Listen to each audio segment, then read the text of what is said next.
دولية معقدة وتحديات خطيرة تواجهها أمتنا العربية، وتأتي القضية الفلسطينية في مقدمة هذه التحديات.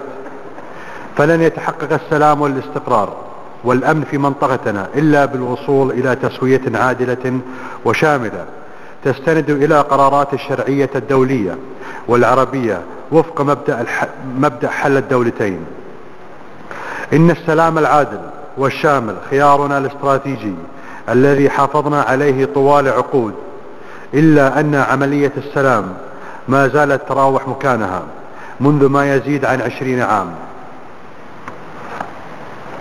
بل وشهدت للأسف تراجعا متواصلا، فإسرائيل لم تزل مستمرة في اعتداءاتها على الشعب الفلسطيني، وكان آخرها عدوانها على قطاع غزة والحصار الجائر للقطاع والاستمرار في عمليات الاستيطان والخطط الإسرائيلية المستمرة لتهويد مدينة القدس.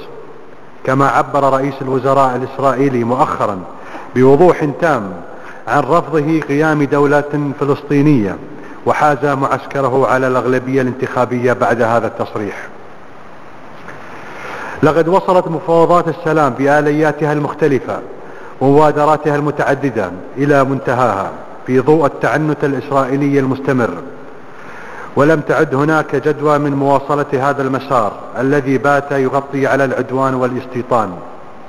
ولذلك فإننا ندعو مجلس الأمن الدولي لتحمل مسؤوليته الأخلاقية والقانونية، وإلى أخذ المبادرة لتحديد الإجراءات والتدابير اللازمة لإنهاء الاحتلال الإسرائيلي وإقامة الدولة الفلسطينية المستقلة وعاصمتها القدس الشرقية وفقا للقرارات الصادرة عنه ذات الصلة، وفي مقدمتها القرارات 242 و338 بموجب نصوص الفصل السابع من ميثاق الأمم المتحدة، وضمن خطة عمل سياسية واضحة وفي إطار برنامج زمني محدد. كما نؤكد على ضرورة التحرك العربي دوليا لوقوف الاستيطان ورفع الحصار عن قطاع غزة الذي يعاني أزمة إنسانية غير مسبوقة في التاريخ جراء استمرار هذا الحصار الظالم الذي ينذر بعواقب وخيمة. فلا يجوز أن يتحول الحصار على الشعب الفلسطيني الصامد على أرضه إلى حالة طبيعية، ويمكن بسهولة إدراك ما تعنيه آثار حصار مجتمع كامل طوال السنوات على صحته وتعليمه واقتصاده وحياته الاجتماعية. نحن نتوجه إلى المجتمع الدولي للضغط على إسرائيل لرفعه، وعلينا نحن أيضا أن نفعل كل ما في وسعنا لتسهيل الأمور على إخواننا الفلسطينيين من جهتنا. لم تعد شعوبنا تتقبل التناقض بين حديث الدول العربية عن عدالة القضية الفلسطينية والظلم اللاحق بالفلسطينيين من جهة، والقبول بما يعانيه الشعب الفلسطيني من جهة أخرى. أصحاب الجلالة والفخامة والسمو، لقد حول النظام السوري بلاده إلى ركام ممتد على كامل أراضي سوريا، وتشردت غالبية السوريين، وأصبحت عرضة للغربة والمنافي في البحار والصحاري، وتعرض الأطفال لأهوال مشاهد القتل والدمار، والنظام سادر في غيه دون رادع. إنه يمارس أكثر أشكال القتل وحشية وشدها بشاعة، بما في ذلك التعذيب حتى الموت والأسلحة الفتاكة ضد المدنيين. ولم يعد أمامنا إزاء هذا الوضع إلا أن نقف سويا وبحزم من أجل إيقاف الحرب ضد الشعب السوري وقفا نهائيا يعيد الاستقرار لسوريا ويوفر الأمن والكرامة لشقائنا السوريين.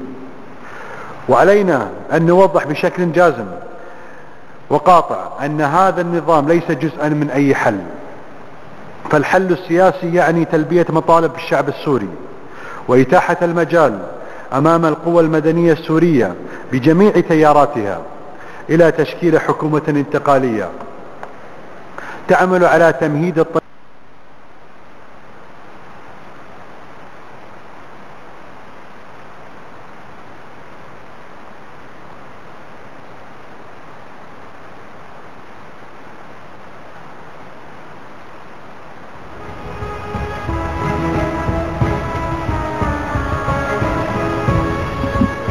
تعمل على تمهيد الطريق أمام الشعب السوري لتحديد خياراته بنفسه في انتخابات حرة نزيهة وشفافة لرسم معالم مستقبله واستعادة وطنه وحريته وكرامته دون خوف أو إرهاب.